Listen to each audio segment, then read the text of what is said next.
ಇನ್ನು ಮೈಸೂರು ಬಗ್ಗೆ ನಾವು ಮಾತಾಡ್ತಾ ಇದ್ವಿ. ಮೈಸೂರಿನಲ್ಲಿ ಪ್ರತಿಭಟನೆ ನಡೆಯುವಂತಹ ಸಾಧ್ಯತೆಗಳು ಅಂತೇಳಿ ಈಗಾಗಲೇ ಪ್ರತಿಭಟನೆಗಳು ನಡೀತಾ ಇವೆ ನೋಡಿ. ಈಗಾಗಲೇ ಕಾಂಗ್ರೆಸ್ನ ಕಾರ್ಯಕರ್ತರು ಕೆಲವೊಂದಷ್ಟು ಪ್ಲಕಾರ್ಡ್ಗಳನ್ನು ಹಿಡ್ಕೊಂಡು ಗೋ ಬ್ಯಾಕ್ ಗವರ್ನರ್ ಅನ್ನುವಂಥ ಒಂದು ಅಭಿಯಾನವನ್ನು ಶುರು ಮಾಡ್ತಾ ಇದ್ದಾರೆ. ಈಗ ಜನವಿರೋಧಿ ಬಿಜೆಪಿ ಮತ್ತು ಜೆಡಿಎಸ್ಗೆ ಧಿಕ್ಕಾರ ಅನ್ನುವಂಥ ಒಂದು ಪ್ಲಕಾರ್ಡ್ಗಳನ್ನೆಲ್ಲ ಹಿಡ್ಕೊಂಡು ಪ್ರತಿಭಟನೆಯನ್ನ ಮಾಡ್ತಾ ಇದ್ದಾರೆ. ಸಿಎಂ ಸಿದ್ದರಾಮಯ್ಯ ಅವರ ಬೆಂಬಲಕ್ಕೆ ನಿಂತಿರುವಂತಹ ಕಾಂಗ್ರೆಸ್ನ ಕಾರ್ಯಕರ್ತರು.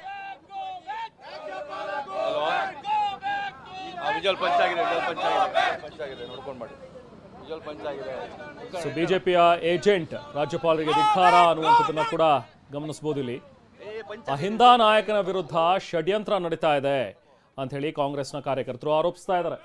ರಾಜ್ಯಪಾಲರು ಸಿಎಂ ವಿರುದ್ಧ ಪ್ರಾಸಿಕ್ಯೂಷನ್ಗೆ ಅನುಮತಿ ಕೊಟ್ಟಿರೋದನ್ನ ವಿರೋಧಿಸಿ ಮಾಡ್ತಾ ಇರುವಂತಹ ಪ್ರತಿಭಟನೆ.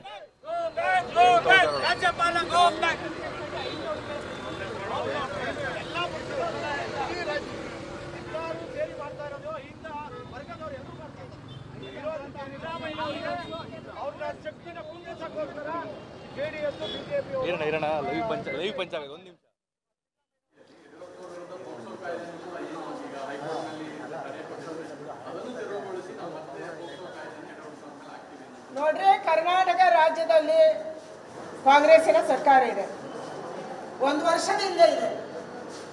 ನೀವು ಈಗ ನಿಮ್ಮ ಮೇಲೆ ಕೇಸ್ ಬಂತು ಅಂತ ಹೇಳಿ ಯಾರಿಗೆ ಬೇಕಾದ್ರೂ ಹೆದರಿಸಬಹುದು. ಕೈಯಲ್ಲಿ ಸರ್ಕಾರ ಇದೆ, ಕಾನೂನು ಇದೆ, ಕಾನೂನಿನಂತೆ ಕ್ರಮ ಕೈಗೊಳ್ಳಿ. ಯಾರು ನಿಮ್ಮನ್ನು ತಡೆದಿದ್ದಾರೆ? ಯಾರು ಬೇಡ ಅಂದಿದ್ದಾರೆ? ಸುಳ್ಳು ಸುಳ್ಳು ಮಾಹಿತಿಗಳನ್ನ ತಗೊಂಡು ನೀವು ಅಪೋಸಿಷನ್ ಅವರನ್ನ ಎದುರಿಸಕ್ಕೆ, ವಿರೋಧ ಪಕ್ಷದವರನ್ನ ಎದುರಿಸಕ್ಕೆ ಟ್ರೈ ಮಾಡಬಹುದು.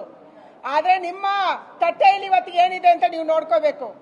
2 ಕೇಸಲ್ಲಿ, ನಾನು ಈಗಾಗಲೇ ಹೇಳಿದೆ, 2 ಕೇಸಲ್ಲಿ ಮುಖ್ಯಮಂತ್ರಿಗಳು ಅಪರಾಧಿಗಳು.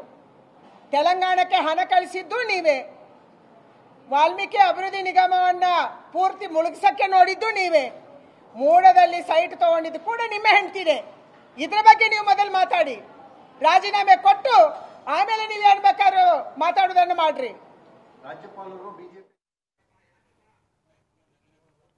ಶೋಭಾ ಕರಂದ್ಲಾಜೆ ಅವರ ಪ್ರತಿಕ್ರಿಯೆ ಇದು. ರಾಜೀನಾಮೆಯನ್ನು ಕೊಡಬೇಕು, 2 ಪ್ರಕರಣದಲ್ಲಿ ಸಿಎಂ ರಾಜೀನಾಮೆಯನ್ನು ಕೊಡಬೇಕು ಅನ್ನುವಂಥದ್ದನ್ನ ಆಗ್ರಹಿಸಿದ್ದಾರೆ. ಇನ್ನೊಂದು ಕಡೆ ಮೈಸೂರಿನಲ್ಲಿ ನಡೀತಾ ಇರುವಂತಹ ಪ್ರತಿಭಟನೆಗಳು, ಕಾಂಗ್ರೆಸ್ ಕಾರ್ಯಕರ್ತರು ಸಿಎಂ ಸಿದ್ದರಾಮಯ್ಯ ಅವರ ಬೆಂಬಲಕ್ಕೆ ನಿಂತಿದ್ದಾರೆ.